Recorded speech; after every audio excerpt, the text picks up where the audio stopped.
ஆனால் கைஸ் சீரியஸாக சொல்கிறேன், நம்ம மிடில் ஆர்டர் சேஞ்ச் பண்ணியே ஆகணும். இந்த தீபக் ஹூடா, திரிபாத்தியெல்லாம் ஒரே டீமில் வச்சு நம்மளால் ஒன்றுமே பண்ண முடியாது. ஓப்பனிங் டெவான் கான்வே வந்தே ஆகணும்.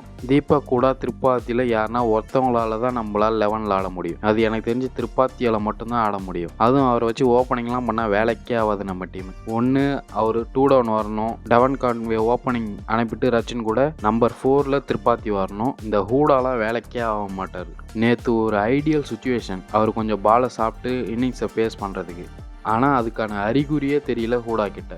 சாம் கரனும் நமக்கு இப்போதைக்கு இந்த டீமுக்கு தேவையில்லைன்னு தான் நினைக்கிறேன். நம்ம டாப் ஆர்டரை ஸ்ட்ராங் பண்ணாலே நம்மளால் கோர்ஸ் போடவும் முடியும், சேஸ் பண்ணவும் முடியும். இந்த மிடில் ஆர்டர் நமக்கு எப்படி இருந்தாலும் வீக்காக தான் இருக்க போகுது. அதனால மிடில் ஆர்டரில் நம்ம மாற்றி மாற்றி விளையாட வைக்கிறத விட நம்ம கான்ஸ்டண்ட்டாக நம்ம டாப் ஆர்டரை செட் பண்ணிட்டாலே நம்ம மேட்ச் ஜெயிக்க நிறைய வாய்ப்பு இருக்குது. நேற்று மேட்ச்சில் நடந்த ஒரே பாசிட்டிவ் விஷயம் பத்திரனாவோட கம்பேக் மட்டும்தான். வழக்கம் போல் எம்எஸ் நேற்றும் ஒரு ஸ்டம்பிங் செஞ்சுருந்தார்.